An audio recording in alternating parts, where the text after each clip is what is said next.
Have you ever stopped to consider how the words you speak, whether to others or to yourself, shape your reality?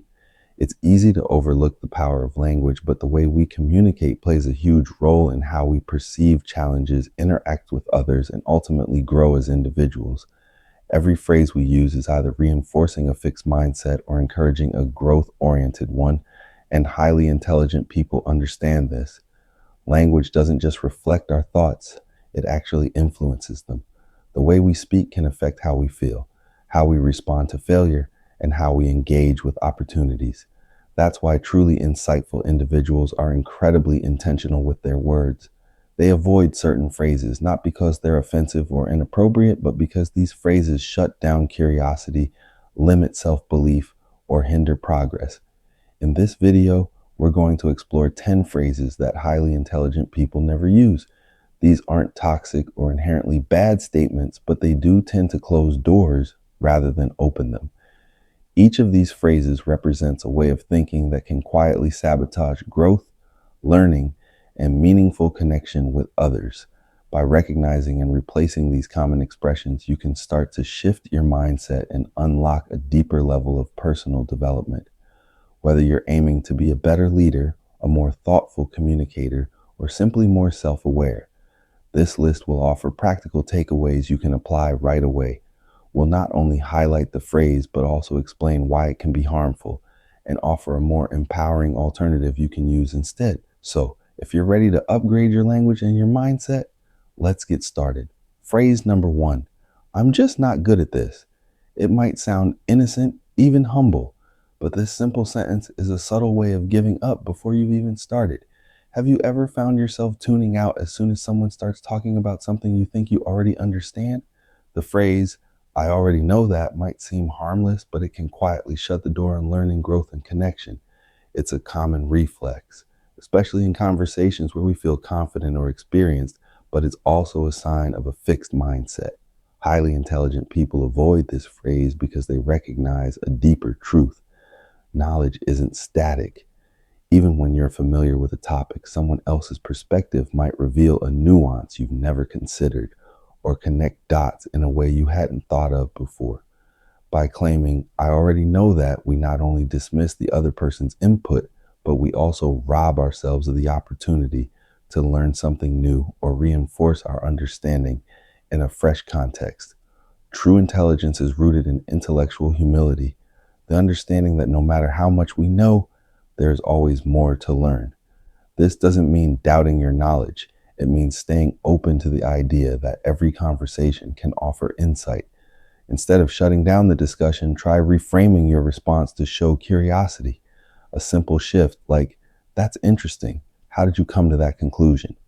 Or, I've heard something similar, but I'd love to hear your take on it, invites dialogue and demonstrates a willingness to listen. It encourages deeper connections and might even teach you something new.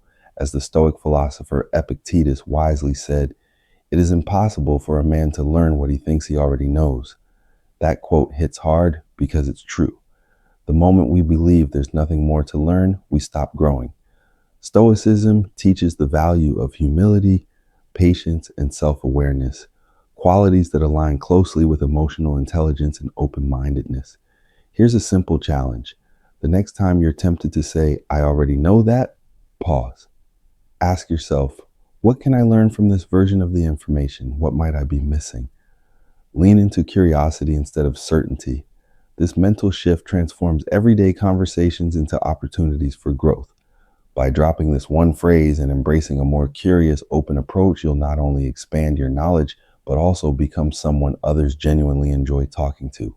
At first glance, that's not my problem might sound like a boundary setting statement, but in most cases, it's actually a wall that separates us from others, shuts down empathy, and weakens our sense of shared responsibility. It's a phrase often used to create emotional distance, to avoid involvement, or to protect our time and energy. But in doing so, we risk damaging relationships and missing opportunities for deeper connection. Highly intelligent people tend to avoid this phrase, not because they say yes to everything, but because they understand that emotional intelligence is just as important as logic or knowledge. They recognize that the world is not a collection of isolated individuals, but a network of interdependent people. Whether it's in the workplace, in our families, or in our communities, we are constantly impacting and being impacted by those around us. When someone brings a problem to you, it may not be your responsibility to fix it, but the way you respond can have a lasting impact. A dismissive, "that's not my problem," can damage trust, while a small show of empathy can strengthen connection and build goodwill. Intelligent people approach these moments with emotional awareness and a willingness to support, even in small ways. Instead of turning away, try a response that shows empathy or offers limited but genuine support. Something like, "I hope you're able to figure it out. Do you need someone to talk it through with?" Or, "Is there any small way I can help?" These responses acknowledge the issue without overcommitting and show that you care, even if you can't solve it. Marcus Aurelius, the Stoic philosopher, once said, "What harms the hive harms the bee." This powerful metaphor reminds us that we're all connected. When we ignore the needs of others, we ultimately weaken the very systems we rely on ourselves. Even a small act of empathy or assistance can contribute to a stronger, healthier environment for everyone. Here's a practical tip. Look for one small way each day to step outside your own concerns and offer help or kindness to someone else. It doesn't have to be dramatic. A listening ear, a helpful suggestion, or even just a kind word can go a long way.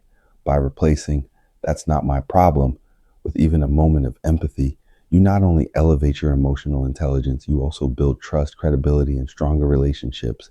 And that, in any area of life, is a mark of true intelligence. Few phrases are as casually damaging as "I don't care." It's often said in moments of boredom, frustration, or disinterest, but its impact goes far deeper than we realize.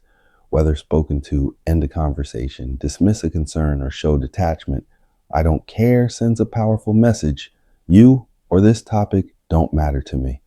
Highly intelligent people tend to avoid this phrase because they understand its effect on relationships.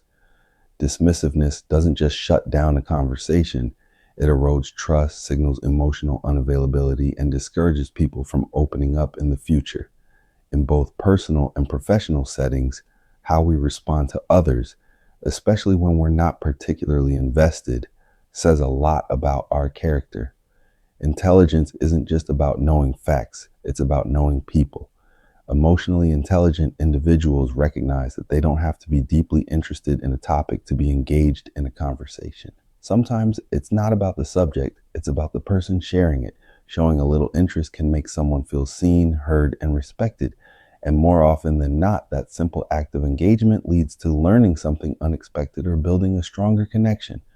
Rather than saying, "I don't care," reframe your response to show curiosity, even if it's minimal. You might say, "That's interesting. How did you get into that?" Or, "I hadn't heard about that before. Tell me more." These responses are light, non-committal, and yet they invite dialogue and demonstrate respect for the other person's interests or experiences. Seneca, the Stoic philosopher, reminds us of our shared humanity with his words, "We are waves of the same sea, leaves of the same tree."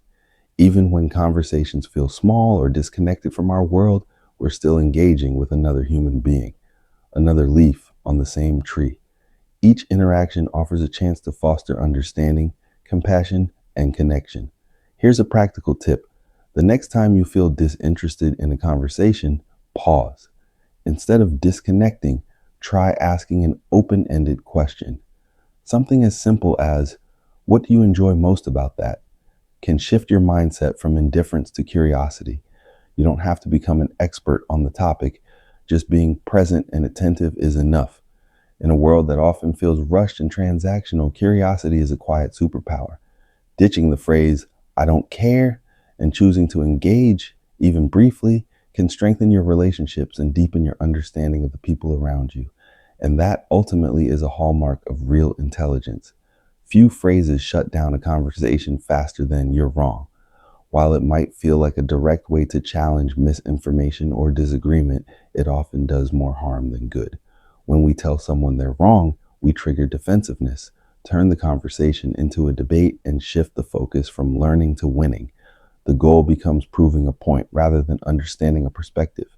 Highly intelligent people avoid this phrase because they know that the most valuable conversations come from seeking truth, not scoring points. They understand that disagreement doesn't have to mean conflict. It can be an opportunity for mutual growth.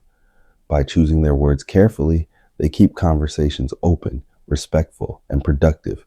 Rather than saying, "you're wrong," intelligent communicators use language that invites discussion.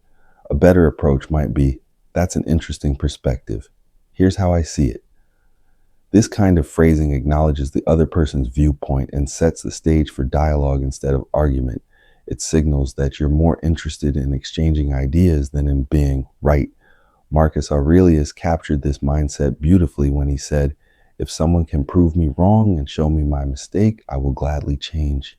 It is the truth I seek, and the truth never harmed anyone." This Stoic wisdom reflects a powerful idea. Admitting we're wrong is not a weakness, it's a strength. It shows we value truth over ego and are always willing to learn. Approaching disagreements with humility doesn't mean you have to agree with everything. It simply means you're willing to listen, reflect, and respond thoughtfully. By leading with curiosity rather than correction, you keep the door open for meaningful exchange. And sometimes you might even change your own mind. Here's a practical tip. The next time you disagree with someone, start by validating something in their point of view. You could say, "I see where you're coming from," or "That's an angle I hadn't considered." Then calmly share your perspective. This small shift in approach reduces defensiveness and encourages open-mindedness on both sides. Ultimately, saying "you're wrong" may win the moment, but it rarely wins hearts or minds. By choosing respect and humility, you can turn disagreements into learning opportunities. And that's a mark of real intelligence. At first glance, "I can't do that" might sound like an honest admission of limits. But more often than not, it's a reflection of a closed mindset, a belief that our abilities are fixed and that growth isn't possible. This phrase doesn't just stop action, it stops potential before it even has a chance to take shape. Highly intelligent people avoid saying "I can't do that" because they understand that most limitations are temporary, not permanent. They view challenges not as roadblocks, but as invitations to learn, adapt, and grow. When faced with something they've never done before, they don't default to doubt. They lean into the opportunity. This mindset shift is at the heart of lifelong learning. Intelligent people know that competence isn't something you're born with. It's something you build through effort, persistence, and curiosity. Rather than seeing a gap in knowledge or skill as a dead end, they see it as a path to discovery. Instead of saying, "I can't do that," try reframing with possibility. "I'll figure that out," or "I'd like to learn how to do that." These phrases open the door to growth and signal a belief in your ability to improve. They don't deny difficulty, but they refuse to be limited by it. Seneca, the Stoic philosopher, wrote, "It is not because things are difficult that we do not dare, but because we do not dare that they are difficult." In other words, many of the challenges we face feel impossible, not because they truly are, but because we've never taken the first step. The Stoic mindset embraces difficulty as a necessary part of progress, a way to sharpen both character and capability. Here's a practical tip. The next time you catch yourself thinking "I can't," pause and ask, "What would I need to learn to make this possible?" Or, "Who could I ask for guidance?" By replacing "I can't" with curiosity or a plan of action, you train your brain to search for solutions instead of excuses. No one starts out knowing everything, but those who succeed are the ones who choose to believe they can grow. Letting go of "I can't" is a powerful first step toward discovering just how capable you really are.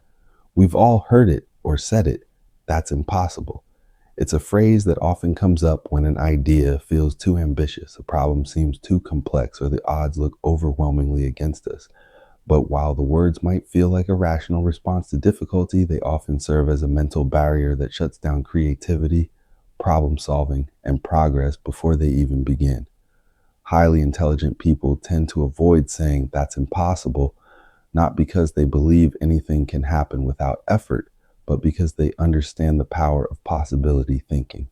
They know that what seems impossible today might simply be unexplored, unattempted, or misunderstood. Instead of shutting down ideas, they ask, "What would it take to make this possible?" When intelligent people face tough challenges, they don't view them as dead ends. They see them as puzzles waiting to be solved. Their mindset is rooted in innovation and persistence.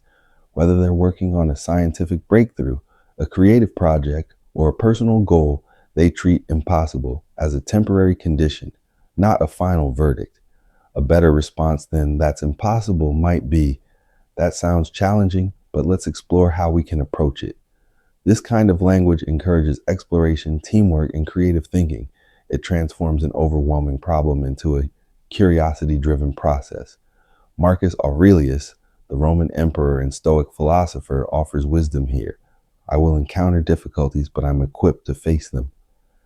This Stoic mindset reframes adversity, not as something to be feared or avoided, but as something that reveals strength, resilience, and ingenuity. Challenges are not roadblocks. They are opportunities to grow stronger. Here's a practical tip. The next time something feels impossible, pause and break it down. Ask yourself, what's one small step I can take toward this? Or what part of this is actually within my control? Often, what feels impossible is just too large to tackle all at once. By breaking big problems into manageable pieces, you'll start to see progress and build confidence along the way. Impossible is often just another word for "I haven't figured it out yet." By removing that phrase from your vocabulary and replacing it with possibility-focused thinking, you open yourself up to solutions, creativity, and unexpected breakthroughs. And that's what truly intelligent people do. They don't avoid the hard stuff. They lean into it. That's just how it is. It's a phrase that often surfaces in moments of frustration or defeat, a way of explaining away a broken system, an outdated process, or a repeated disappointment. At first glance, it may seem like a neutral observation, but underneath, it often signals resignation, a quiet acceptance that things can't or won't change. Highly intelligent people avoid this phrase because they understand its hidden danger. It ends the conversation. It shuts down creative thinking, discourages action, and reinforces the idea that improvement isn't worth pursuing. Instead of seeking progress, it settles for stagnation. Intelligent individuals see the world not as something fixed, but as something malleable. They don't assume that the way things are is the way they must remain. Whether it's in business, relationships, or personal development, they constantly ask, how can this be better? This mindset is what fuels innovation, problem solving, and growth. Rather than saying, that's just how it is, try reframing with a question. What could we do differently? Or is there a better way forward? These simple shifts in language can open up entire pathways for improvement. They show a willingness to challenge the status quo and invite others to think collaboratively. The Stoics, ancient philosophers deeply focused on resilience and wisdom, offer a powerful reminder through the words of Marcus Aurelius. The impediment to action advances action. What stands in the way becomes the way. In Stoic thought, obstacles aren't excuses to give up. They are signals pointing toward where we must grow. Saying that's just how it is overlooks this principle entirely. It ignores the fact that change often starts when someone decides to question what's been accepted for too long. Here's a practical tip. When you catch yourself or someone else defaulting to this phrase, pause and ask, is this really the best it can be? Look for small areas where you can influence change. Progress doesn't require overhauling everything at once. It starts with a single challenge to complacency. Many of the biggest improvements in life, whether in technology, relationships, or mindset, began with someone refusing to accept that that's just how it is. By rejecting that phrase and adopting a mindset of continuous improvement, you position yourself as someone who leads, innovates, and grows. At first, saying you're lucky might seem like a compliment, an acknowledgement of someone's success or good fortune, but when you look closer, it often carries a subtle implication that their achievements were handed to them, not earned. It can unintentionally dismiss the countless hours of effort, preparation, and resilience that went into getting where they are. Highly intelligent people avoid saying you're lucky because they understand that success rarely comes from luck alone. They know that behind nearly every lucky break is a foundation of hard work, planning, and persistence. To chalk it up to chance is to overlook the discipline and decisions that made that moment possible. It's not that intelligent people deny the role of opportunity. They simply recognize that being prepared to seize that opportunity is what really makes the difference. They focus less on chance and more on choices. That's why, instead of saying you're lucky, a more respectful and accurate response would be, you've worked really hard for that, or you really earned that success. This kind of language honors the process behind the outcome. It validates the effort someone has put in and shows genuine appreciation for their journey. Stoic philosopher Seneca put it best when he said, "Luck is what happens when preparation meets opportunity." The Stoics believed in earned success, in the idea that fortune favors those who are disciplined, diligent, and ready when the moment arises. They taught that we should never rely on chance, but should instead build ourselves into people who are prepared for whatever life throws at us. Here's a practical tip. The next time you're tempted to say someone's lucky, pause and think about what they likely did behind the scenes. Consider the time they spent learning, failing, growing, and persevering. Shift your language to reflect that. Something as simple as, "I admire how consistent you've been," or "that must have taken a lot of effort," shows deeper respect and encourages a growth mindset. When we attribute success purely to luck, we not only diminish someone else's journey, we also shortchange ourselves. Because if their success was just luck, then what hope do we have? But if it was earned, then we can learn from it, be inspired by it, and follow our own path to meaningful achievement. Intelligent people don't believe in passive luck. They believe in preparation, persistence, and purpose. And that's what truly moves us forward. How often have you caught yourself saying, "I'm not good at that"?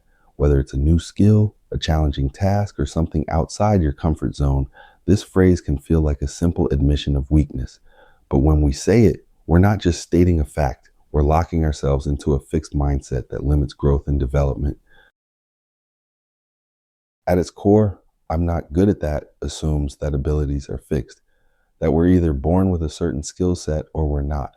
But the truth is, most abilities aren't innate. They're developed over time through practice, persistence, and learning from failure. By saying, "I'm not good at that," we close the door on the possibility of improvement. We stop trying before we've even started. Highly intelligent people avoid this phrase because they understand that their abilities are always evolving. They see challenges not as roadblocks, but as opportunities to learn, adapt, and grow. Instead of saying, "I'm not good at that," they embrace a mindset of continuous improvement. They understand that skill is something to be developed, not something you're born with. Instead of giving up and labeling yourself, try reframing the statement with a growth mindset approach. "I'm still learning that," or "I'd like to improve at that." This language signals that growth is possible and that you're committed to becoming better. It acknowledges that mastery takes time and effort, and that failure is just part of the learning process. Marcus Aurelius, the Stoic philosopher, reminds us that obstacles are not things to be avoided, but opportunities to grow. He said, "What stands in the way becomes the way." In other words, the things that challenge us are often the very things that help us improve. Stoics believe that difficulties and setbacks are not just obstacles, they are stepping stones to personal development. Every time we push through a challenge, we expand our capacity and understanding. Here's a practical tip. The next time you find yourself saying, "I'm not good at that," pause and shift your focus. Ask yourself, "What can I do to improve?" Or "What steps can I take to get better at this?" Break the task down into smaller, more manageable goals. Celebrate the progress you make along the way, no matter how small. By reframing "I'm not good at that" to "I'm still learning," you free yourself from the confines of a fixed mindset and open up the space for endless growth. And that's the true essence of intelligence, the willingness to keep learning no matter where you start. We've covered 10 phrases that highly intelligent people never use and explored the alternative approaches that promote growth, learning, and deeper connections. From "I already know that" to "you're lucky," each of these phrases represents a mindset that limits potential, either by closing the door on new ideas, stifling curiosity, or attributing success to mere chance. The intelligent alternative isn't about perfection, but about creating space for improvement and fostering a growth-oriented mindset. As we move forward, I invite you to reflect on the language you use. Which of these phrases do you catch yourself saying? Which ones are holding you back from reaching your full potential? Identifying them is the first step to growth. But change doesn't stop with awareness, it requires action. So challenge yourself to leave behind the phrases that limit you and embrace those that encourage learning, curiosity, and connection. I'd love to hear from you in the comments. Which phrase are you most excited to leave behind? Let me know how you're shifting your mindset and language, and let's learn from each other's journeys. Remember, the words we speak have the power to shape our reality. By shifting the way we speak, we can change the way we think and ultimately change our lives. As the Stoic philosopher Marcus Aurelius wisely said, "The quality of your thoughts determines the quality of your life." When we choose to speak with intention, to reframe challenges as opportunities, and to embrace a mindset of growth, we begin to transform not only our language, but the very way we experience the world. If you found this video valuable, don't forget to like, subscribe, and share it with others who might benefit from this mindset shift. Together, we can create a community of learners, thinkers, and doers who are always striving to be better. Thanks for watching, and I look forward to seeing you in the next video.